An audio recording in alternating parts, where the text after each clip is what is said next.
America and இந்தியாவில் பிறந்த 2 பேரும் ஒரே நோக்கத்துக்காண்டி போராடினாங்க. நானும் ஃபிரோஸ், நீங்க இந்த வீடியோ பார்க்க என்ன ஃபாலோ பண்ணி வச்சுக்கோங்க.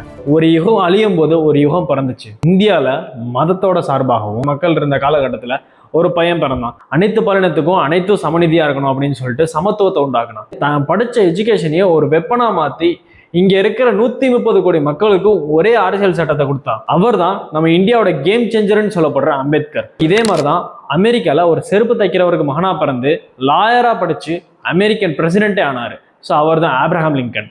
ஸோ அந்த காலகட்டத்தில் காசு இருந்தால் என்ன வேணாலும் பண்ணலாம், மக்களை விலைக்கு வாங்கி எந்ததுக்கு வேணா யூஸ் பண்ணிக்கலாம் அப்படின்ட்டு இருந்த காலகட்டத்தில் ஒரு ஈக்குவாலிட்டி டெமோக்ரஸிக்கு ஒரு மீனியை கொடுத்தவரே ஆப்ரஹாம் லிங்கன் தான். Government of the people, for the people, by the people, இதுதான் அவரோட லெகசியே.